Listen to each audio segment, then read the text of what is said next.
नमस्कार दोस्तों, कैसे हो आप लोग। तो ये हमारा डीटीसी मैनेजर का जो सेकंड पेपर है, हम अब उसे करेंगे सेकंड शिफ्ट का जीएस।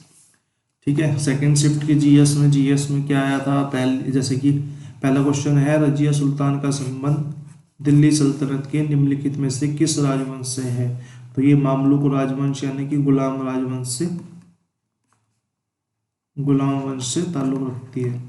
अब आपको गुलाम वंश के बारे में क्या क्या पता होना चाहिए। गुलाम वंश की शुरुआत किसने करी थी? कुतुबुद्दीन ऐबक ने। ठीक है, कुतुबुद्दीन ऐबक ने करी थी। और इसके बाद गुलाम वंश में अगला बड़ा जो राजा आया था वो कौन आया था? वो आया था इल्तुतमिश। तुतमिश। और इल्तुतमिश के बाद आई थी रजिया सुल्तान। ठीक है, ये आपको हायरार्की पता होनी चाहिए। और एक लास्ट में जो अच्छे रूलर आए थे इसमें मामलुक वंश में या गुलाम राजवंश में, वो आए थे बलबन। ठीक है, तो कुतुबुद्दीन ऐबक 1206 में सिंहासन पे बैठा 1210 से। और गुलाम राजवंश पूरा चला कितना था? ये चला था 1206 से लेके 1290 तक। ठीक है, इल्तुतमिश 1211 पे बैठा 1236 तक। रजिया 36 में बैठी 40 तक। ठीक है, ये 10-11 में से कुछ भी हो सकता है, कंफ्यूजन रहता है। ठीक है, तो ये 36 से 40 बैठी। लास्ट में एक बार बलबन बैठा जहाँ तक मुझे रिकॉल हो पा रहा है 66 से लेके 88 तक, या 64 से लेके 88 तक। ठीक ठीक याद नहीं, लास्ट जो था रूलर वो बलबन ही था। ठीक है, अभी जो रजिया थी ये क्या थी? ये इल्तुतमिश की बेटी थी। ठीक है, और इसके बारे में और क्या पता होना चाहिए। ऐबक की जो मृत्यु है वो पोलो खेलते हुए हुई थी। पोलो खेलते हुए घोड़े से गिरकर पोलो खेलते हुए। पोलो क्या होता है? हॉकी का एक ग्रुप होता है जिसमें घोड़े पे बैठे बैठे वो स्टिक से मारते हैं। तो वहां वो घोड़े से गिर गया था, इसलिए ऐबक की मृत्यु हो गई थी। ठीक है, और रजिया की बात करें, रजिया की मृत्यु क्या हुई थी? कैथल। रजिया की एक्चुअल में हत्या करी गई थी कैथल, हरियाणा में। हरियाणा में एक जगह है, वहाँ पे इसकी हत्या कर दी गई थी। ठीक है, और इसके बारे में क्या पता होना चाहिए। अगर दिल्ली सल्तनत का मुस्लिम राजवंश की बात करें, उसकी शुरुआत गुलाम राजवंश से हुई थी। तो मोहम्मद गोरी का ये क्या था? मोहम्मद गोरी का ये एक था सेवक ऐबक। तो उसने यहाँ पे इसकी शुरुआत करी थी। ठीक है, तो पहले क्वेश्चन में इससे ज़्यादा मेरे हिसाब से बताने लायक कुछ है नहीं। इसे लाख बख्श भी कहते हैं, ये भी याद कर लो, ये भी आता है। ठीक है, अगले क्वेश्चन की तरफ को चलते हैं, फटाफट फटाफट करेंगे। तो दूसरा क्वेश्चन हमारा क्या कहता है? ये पिछले उसमें भी सेट सेम बिल्कुल रिपीट आया था। ऐसे होता है डीएसएसबी में, सारे क्वेश्चन लगभग रिपीट ही मिलेंगे आपको। पिछले पेपर से 3-4 क्वेश्चन, 5 क्वेश्चन सीधे दिख जाएंगे। ठीक है, ये सेम क्वेश्चन पिछले पेपर में भी आया था। जिसने नहीं देखा है तो वो पीवाई क्यू सीरीज का 1 नंबर का लेक्चर देख सकता है। ठीक है, उसमें मैंने एक्सप्लेन कर रखा है 8 डिग्री 4 नॉर्थ और 37 डिग्री 6 नॉर्थ। ये हमारा अक्षांशीय विस्तार हो गया। तो हमारा देशांतरीय विस्तार एक बार मैं बता देता हूँ। तो ये 68-7 और ये 97-25। ठीक है, ये हमारा देशांतरीय विस्तार हो गया। ये अक्षांशीय विस्तार, ये देशांतरीय विस्तार। अगर मैं विस्तारों की बात कर रहा हूँ तो मैं एक बार बात कर लेता हूँ अपने इंडियन स्टैंडर्ड टाइम की, जो कि कितना टाइम आ गया? वो +5 घंटा 30 मिनट स्टैंडर्ड मेरिडियन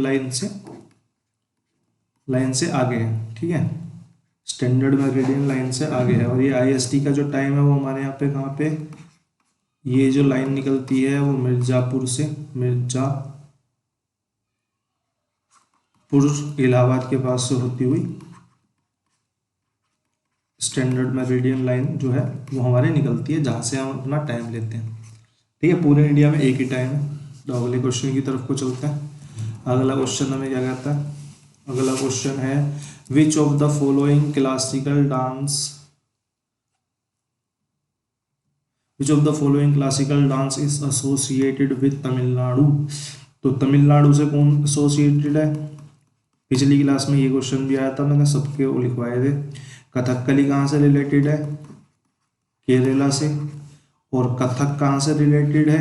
यूपी से। वहाँ पे ऑप्शन ये वाला था क्योंकि उसमें पूछा था which of the following is not a classical dance.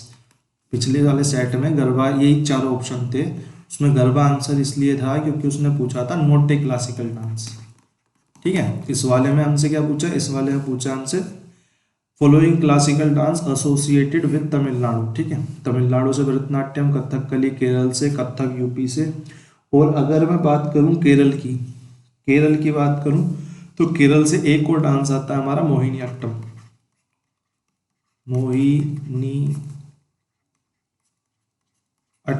ठीक है, ये हमारा आता है। अगर मैं और बात करूं तो मणिपुरी हमारा एक डांस होता है जो कि नाम से ही पता चलता है कि मणिपुर से आता है।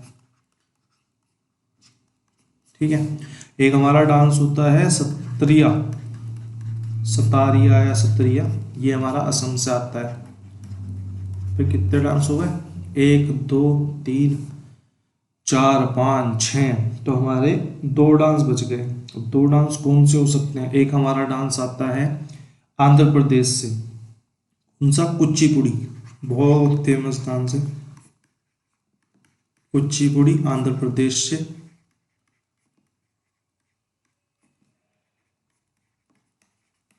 और एक लास्ट बच गया, कथकली हो गया, कथक हो गया, कुचिपुड़ी हो गया, मणिपुरी हो गया, मोहिनीअट्टम हो गया, क्या बचा फिर? उड़ीसा। उड़ीसा वाला बचा। इसका भी मणिपुरी की तरह और नाम में से ही पता चल जाता है, उड़ीसा से। ठीक है, ये हमारे 8 डांस हो गए। ठीक है, चले आगे। ये सेकंड बार है, इसके बाद आप पहली क्लास ही देखना, उसी से आपको रिवाइज हो जाएगा। मैं सिर्फ आंसरों को बताता चलूंगा। जुलाई 2023 तक उपलब्ध सूचना के आधार पर भारतीय संविधान में कुल कितने मौलिक अधिकार हैं? हमारे संविधान में कितने मौलिक अधिकार है प्रेजेंट में? 6। जब शुरुआत हुई थी तो थे कितने? 7। अब जो 7वां अधिकार था वो क्या था? संपत्ति का अधिकार, जिसे संशोधन करके हमने 300A में मौलिक अधिकार की जगह कानूनी अधिकार बना दिया। ठीक है, ये 31A से निकला था। और संपत्ति का अधिकार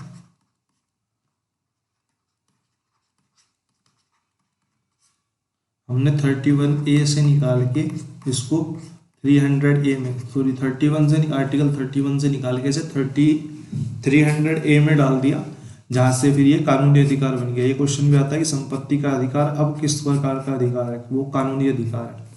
ठीक है, यही एक मौलिक अधिकार निकाला था। अगर मैं कर्तव्यों की बात करूं तो हमारे पास कितने कर्तव्य हैं?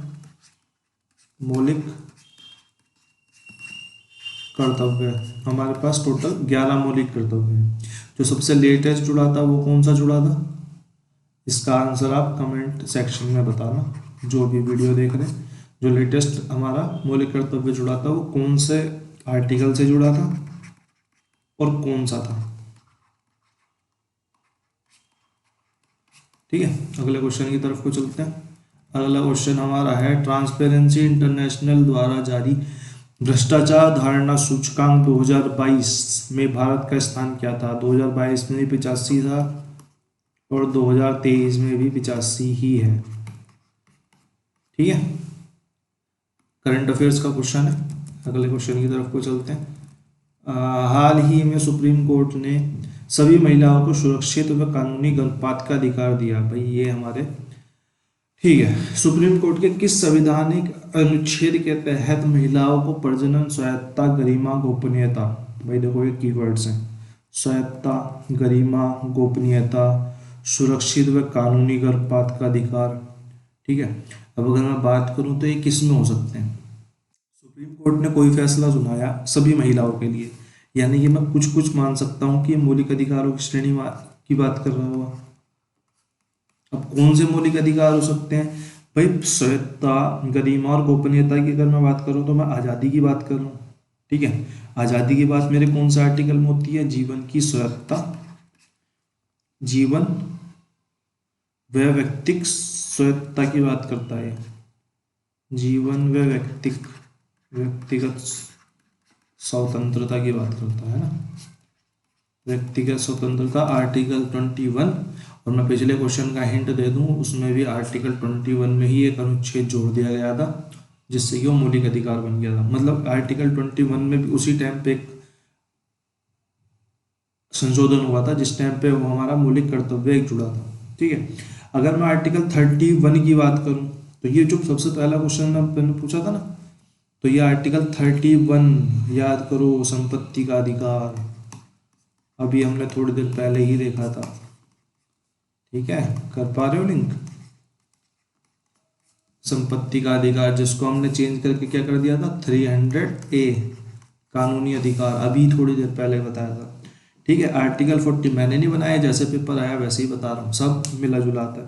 ठीक है। आर्टिकल 40 हमारा क्या है, ग्राम पंचायतों के गठन को लेके 73वां संशोधन, पंचायतों का गठन नीति निर्देशक तत्वों के अंदर गठन की बात करता है ये। ठीक है, नीति निर्देशक तत्व है ये, पंचायतों के गठन की सिर्फ बात करता है, और उसके बाद 73वां संशोधन करके फिर इसको लागू कर दिया जाता है। ठीक है।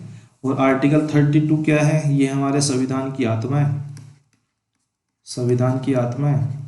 और ये किसने कहा था? ये, हाँ, ये संविधान की आत्मा, इस आर्टिकल को किसने कहा था? B.R. अम्बेडकर जी ने, B.R. अम्बेडकर जी ने। ठीक है। संविधान की आत्मा इस आर्टिकल को कहा गया था, तो इसका क्या मतलब है? इसका मतलब है ये आर्टिकल हमें मूल अधिकारों की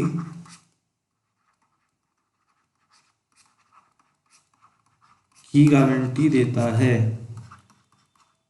भाई आर्टिकल 30 तक हमारे मूल अधिकार लिखे हैं, उसके बाद 32 में लिखा हुआ है कि हमारे मूल अधिकारों की गारंटी है। इसके लिए हम सीधा सुप्रीम कोर्ट में जा सकते हैं अगर कोई हमारे मूल अधिकारों का हनन करता है तो।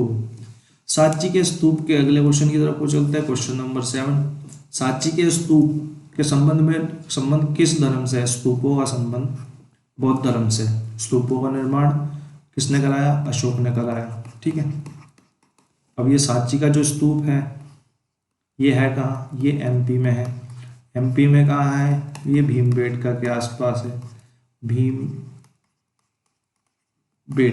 अब भीमबेटका में भीमबेटका की गुफाएं भी हैं। ठीक है, सही बात। चलें फिर आगे अगले क्वेश्चन की तरफ को। ठीक, अगले क्वेश्चन की तरफ को चलते हैं। आगे कोई क्वेश्चन आएगा तो बौद्ध धर्म के बारे में और पढ़ लेंगे। ठीक है। निम्नलिखित में से कौन सा PM विश्वकर्मा योजना का मुख्य उद्देश्य है? भाई देखो, करंट अफेयर का क्वेश्चन है, PM विश्वकर्मा की बात, योजना के बारे में बात कर रहा है। ना मैंने पढ़ाई है, ना मैं ज़्यादा प्रेफर करता करंट अफेयर को DSSB के एग्जामों में, क्योंकि अनप्रिडिक्टेबल हो सकता है 15-20 एग्जामों में ना आए और तुम्हारे एग्जाम में टपक गया है, तो अनप्रिडिक्टेबल है, बहुत मुश्किल है। जैसे कि 20 क्वेश्चन आते हैं तो उम्मीद करके चलो ज़्यादा से ज़्यादा खींच के कितने आ सकते हैं? 2 से 3 क्वेश्चन आ सकते हैं, उन्हें भी तुम रिलेट कर सकते हो। जैसे कि मैं यहाँ रिलेशन बताता हूँ, निम्नलिखित में से कौन सा PM विश्वकर्मा योजना का मुख्य उद्देश्य है? भाई विश्वकर्मा योजना किसकी होती है? जितने भी हाथ के कारीगर होते हैं वो विश्वकर्मा जी को विश्वकर्मा डे पे पूछते हैं, वो अपने औजारों को पूछते हैं। अब औजारों को पूछते हैं तो भाई विश्वकर्मा जी की बात हो रही है तो कुछ ना कुछ तो औजारों की बात होगी। मकान उपलब्ध कराना, कहाँ औजारों की बात हुई? समग्र स्वास्थ्य, ये तो भैया जी धन्वंतरी जी का काम है हमारे। धन्वंतरी कौन थे? वो जो डॉक्टर माना जाता है इनमें पहला। ग्रामीण गरीबों के प्रशिक्षण आधारित औद्योगिक रोजगार उपलब्ध कराना, भाई रोजगार की बात हो रही है, विश्वकर्मा जी औजार की बात करेंगे। ठीक है। पारंपरिक कारीगरों व शिल्पकारों का विकास, ये हमारे विश्वकर्मा जी का काम है। पारंपरिक कारीगर औजारों से काम करते हैं, ये तो औद्योगिक हो गया, मशीनों से काम कर रहे हैं। शिल्पकार अपने औजारों से काम करते हैं। ठीक है, तो ये हमारा आंसर, मैं होता तो टिक करके आता थोड़ा सेंस के हिसाब से। तो ठीक है, 8वें की तरफ को 9वें की तरफ को चलते हैं अगले क्वेश्चन की तरफ। चोरा चोरी की घटना निम्नलिखित में से किस वर्ष हुई? चोरा चोरी की घटना निम्नलिखित में से किस वर्ष हुई? चोरा चोरी की घटना हमारी असहयोग आंदोलन के अंत का कारण बनी थी, यानी कि असहयोग आंदोलन के आसपास बनी होगी। अब असहयोग आंदोलन कब हुआ था? स्टार्ट 1920 में। 1922 में चोरा चोरी की घटना हो गई, जिसके कारण असहयोग आंदोलन को बंद कर दिया गया। ठीक है, अब ये घटना हुई कहाँ थी? ये घटना हुई थी गोरखपुर में। गोरखपुर में, गोरखपुर कहाँ है? गोरखपुर उत्तर प्रदेश में है। ठीक बात है। तो 4 फरवरी 1922 को 4 फरवरी 1922 को चोरा चोरी की घटना के कारण असहयोग आंदोलन को गांधी जी ने वापस ले लिया। असहयोग आंदोलन, सॉरी, असहयोग आंदोलन को गांधी जी ने वापस ले लिया। ठीक है, ये थोड़ा सा नया कट गया बेचारे का।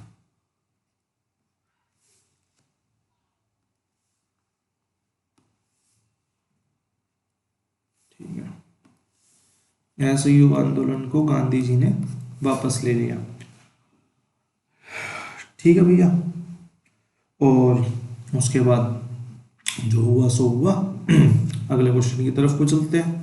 अगले क्वेश्चन की तरफ को चलते हैं। 10वां क्वेश्चन हमारा क्या कह रहा है? विश्व एथलेटिक्स चैंपियनशिप में पहले भारतीय कौन बने जिन्होंने ओलंपिक पदक जीता, स्वर्ण पदक जीता? पहले एथलीट। तीरंदाजी में किसने जीता? तीरंदाजी में आजकल कौन चल रहा है? तीरंदाजी में कौन चल रहा है?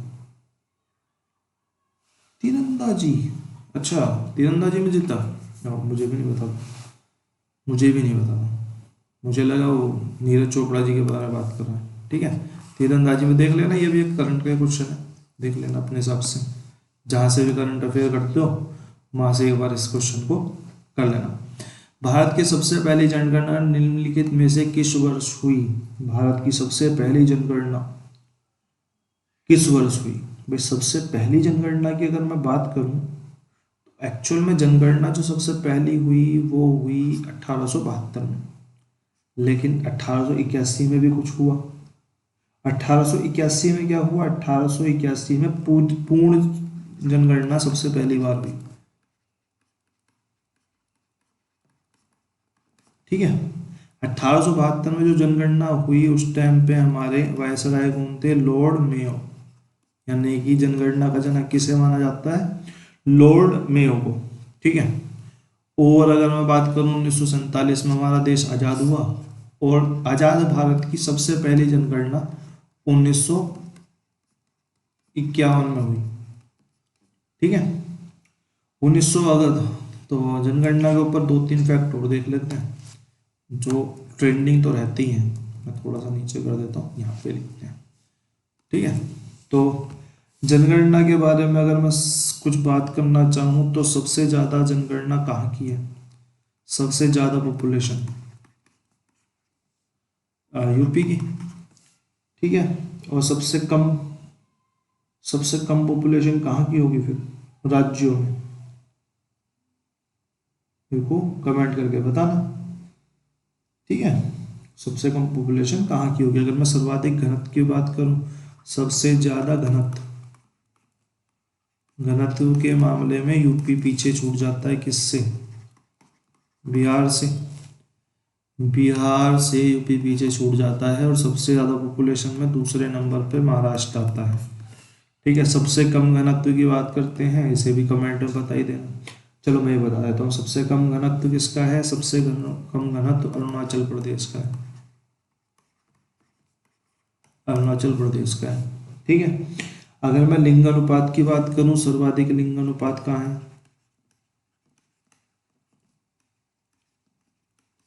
लिंग अनुपात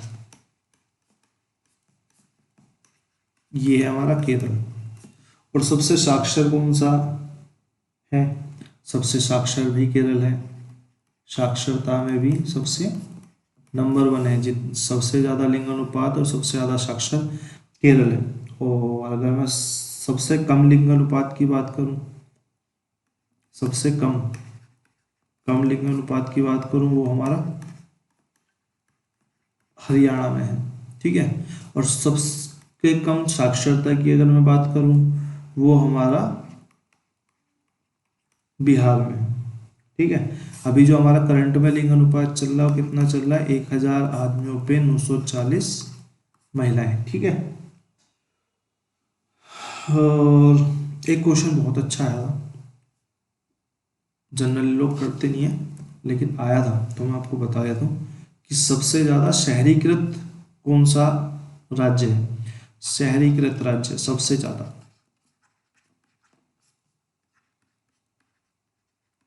राज्य कौन सा है, ये हमारा गोवा है। लगभग लगभग मेरे को ठीक ठीक याद है तो 62-63% के आसपास यहाँ पे जनसंख्या जो है वो साक्षर है, ओ सॉरी शहरीकृत है, शहर में रहती है मेन, ठीक है। अगले क्वेश्चन की तरफ चलते हैं। अगला क्वेश्चन हमारा क्या कहता है, हाँ। अगला क्वेश्चन हमारा फिर करंट अफेयर से रिलेटेड है। जुलाई 2023 में उपलब्ध सूचना के आधार पर भारतीय अंतरिक्ष अनुसंधान संगठन के वर्तमान अध्यक्ष निम्नलिखित में से कौन है, श्री एम सोमनाथ, ठीक है।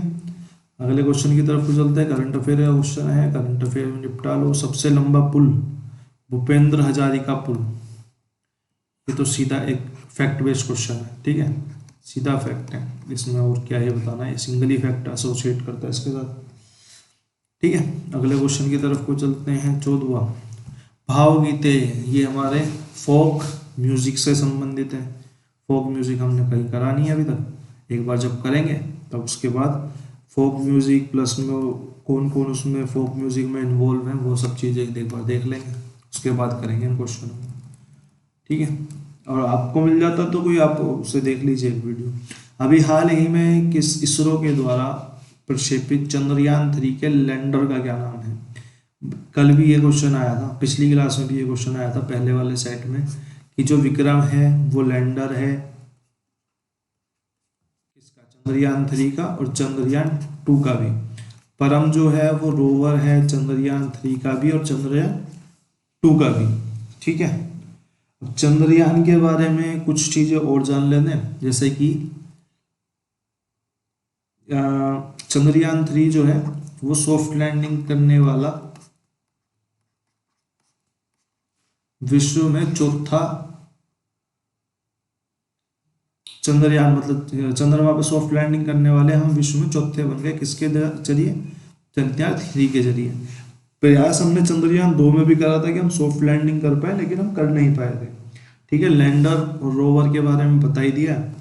उसके बाद जहाँ पे ये चंद्रयान 3 लैंड हुआ था वो था शिव शक्ति पॉइंट,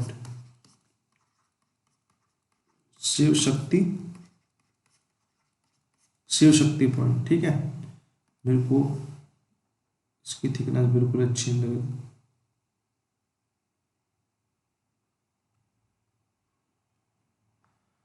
ठीक है। और मैं इसका कलर भी रेड ले लेता हूँ। शिव शक्ति पॉइंट जहाँ पे लैंड हुआ था।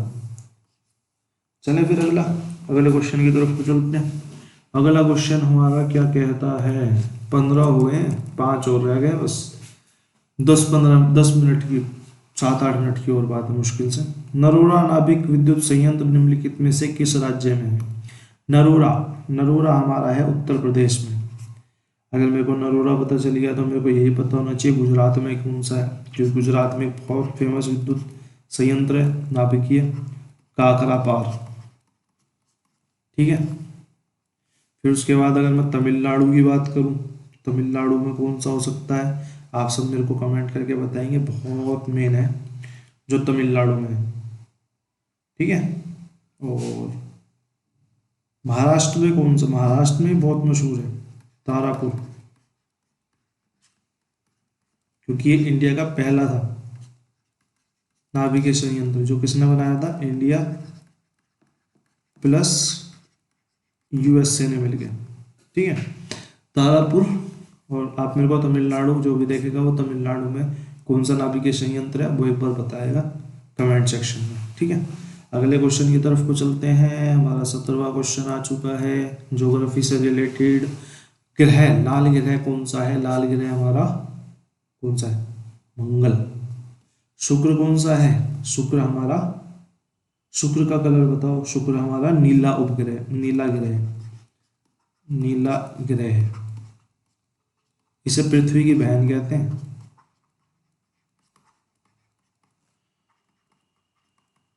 और इसका कोई उपग्रह नहीं है। ठीक है। और क्या हो सकता है इसके बारे में? और ये सूरज के सबसे नजदीक है, सन के नियरेस्ट, सन के नियरेस्ट है। मंगल है, लाल ग्रह, लाल ग्रह इसके दो उपग्रह हैं, फोबोस और डीमोस। ठीक है, दो इसके उपग्रह हैं। और अगर मैं बात करूं किसकी, और अगर मैं बात करूं, चलो मैं बात कर लेता हूं बृहस्पति की, सबसे बड़ा ग्रह।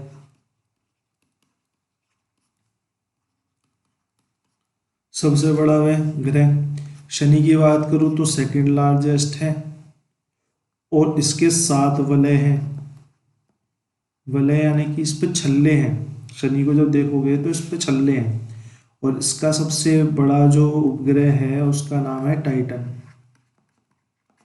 सबसे ज्यादा उपग्रह इसके हैं, सबसे ज्यादा उपग्रह इसके हैं सभी में। और इसके सबसे बड़े उपग्रह का नाम है ज्ञानीमीड, बृहस्पति का ज्ञानीमीड। ठीक है, इसका टाइटन, इसका ज्ञानीमीड।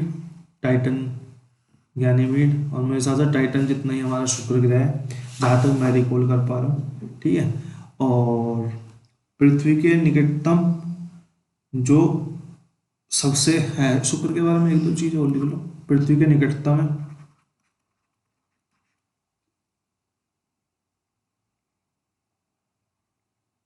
नहीं हाँ पृथ्वी के निकटतम ही होना। नहीं नहीं नहीं नहीं, पृथ्वी के निकटतम कैसे हो जाएगा? शुक्र, मंगल, पृथ्वी, हाँ नहीं, पृथ्वी के निकटतम नहीं है, लेकिन हम इसे सांझ का तारा,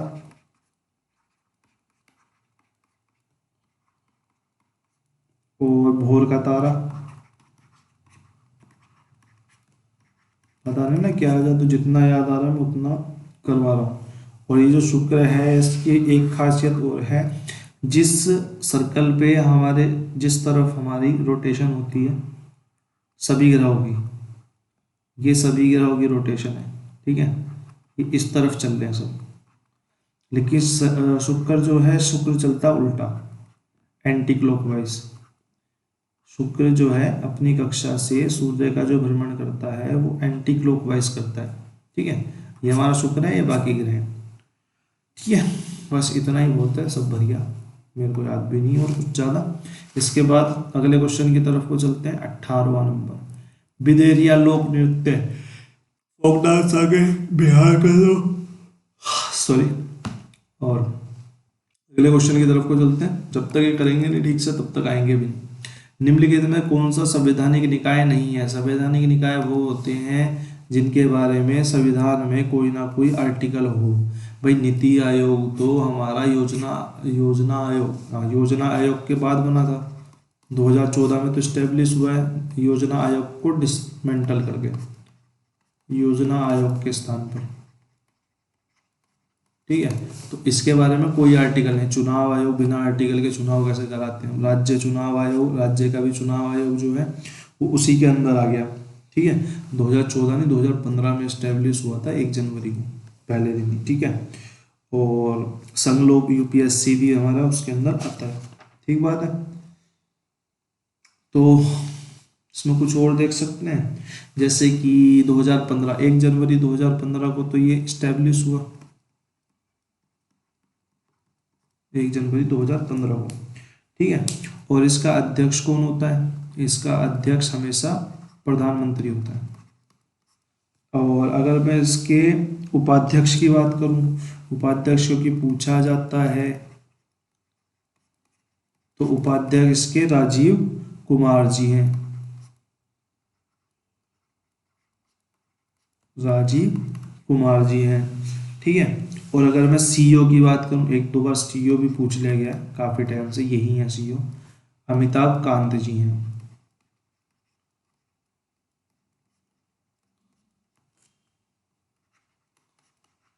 अमिताभ कांत जी हैं। ठीक है। और अगर मैं और क्या कह सकता हूँ, बस आयोग, नीति आयोग के बारे में इतना ही बहुत है। ठीक है। बाकी चुनाव आयोग के बारे में देख लेते हैं। चुनाव आयोग की जो है आर्टिकल, क्योंकि आर्टिकल के बेस पे सवाल है तो ये तो लिखवाना पड़ेगा ही, 324 से लेके 329 तक हमारा चुनाव आयोग के बारे में बात कही गई है। इसी के अंदर हमारे राज्य चुनाव आयोग के बारे में भी बात कही गई है। ठीक है। उसके बाद अगर मैं बात करूं, चलो चुनाव आयोग को और देख लेते हैं थोड़ा सा। जैसे कि चुनाव आयोग जो है वो एक सदस्यीय था जब वो संविधान में बना था, लेकिन अभी वो ओरिजिनली जो था वो एक सदस्यीय था, अब वो 3 सदस्यीय हो गया। कब से? 1 अक्टूबर 1993 में, 1 अक्टूबर 1993 से। ठीक है। और इसके जो सदस्य हैं वो 6 वर्ष तक कार्यकाल कर सकते हैं या फिर अपनी 65 वर्ष की उम्र तक, सभी तीनों की बात कर रहे हैं। ठीक है। और चुनाव आयोग ने सबसे पहला चुनाव कब कराया था? सबसे पहला चुनाव आयोजित हुआ था हमारा 1952 में। ठीक बात है। तो 1952 हमारा फर्स्ट इलेक्शन हुआ था।